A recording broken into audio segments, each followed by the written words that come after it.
Hi, Ren! Hello! Basta! Wala lang kasi wala akong magawa eh. Talagang ginawa ko to para sa'yo. Just for you. Kasi testy to testy to dapat. Testy.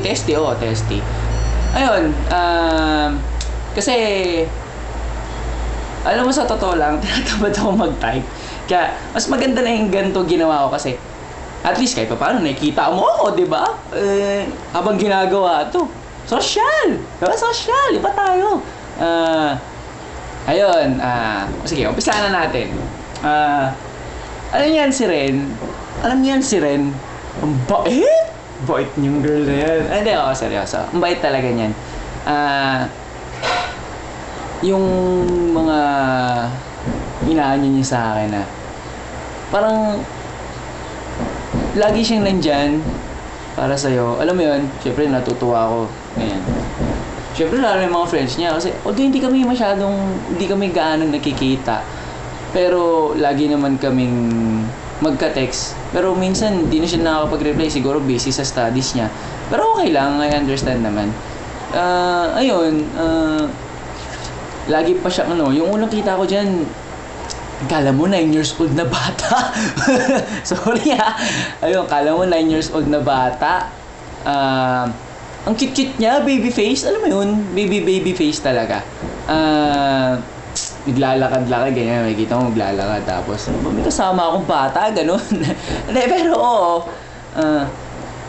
kahit na ganun ang itsura niya, pero bigatin yan, pare. Bigatin. Kasi, kung magbigay ng advice na, pambira, daig pa yung matanda. Ang utak niya advance. Ayun, ang galing nga eh. Sobrang, yun nga eh, elib ako dyan eh, dahil sa mga ganun niya. Although pinapakita niya talaga na bata lang siya, pero ang galing niya talaga magbigay ng advice, sobra. May laman, may dating. Tas, meaty, kumbaga. Ayun, si Ren, isa pa.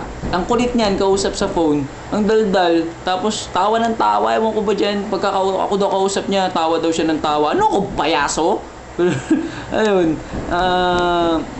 Ayun, tas pagka bilib din ako dyan sa girl na yan. Kasi, natatago niya yung problems niya. Nakakayanan niya yung problems niya. Pero, minsan, hindi naman kasi hindi ko maiwasan din na mag-worry. Pero, sana, kahit papano, yung mga problems mo, sinishare mo. Yun lang. Tsaka, di ba, remember, nag-promise ka sa akin? Promise ka, di ba? Oh, don't tell me, nakalimutan mo. Oh, magsasalita ka pa. Huwag ka na magsalita, pwede. Ayun.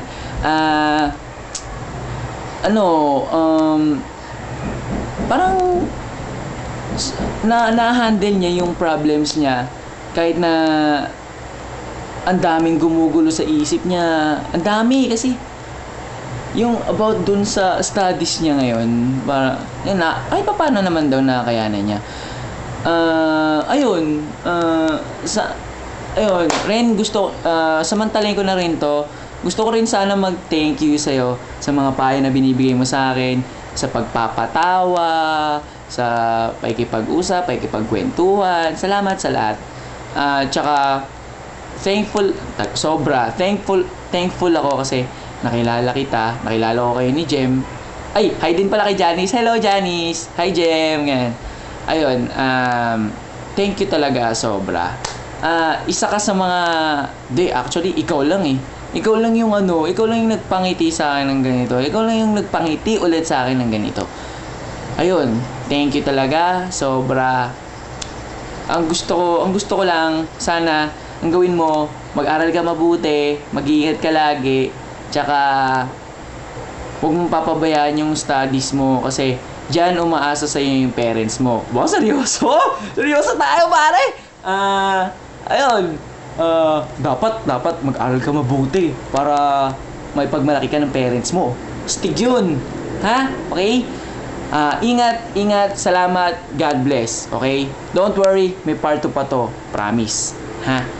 Si Jem din gagawin ko nito tsaka si Janice. Kaya lang hindi pa ako ina-add yata ni Janice pero sana i-add niya na ako. Okay? Pasabi, paki-add ako Ha? Okay? Ingat, Jay! Ingat, Renren. Bye-bye.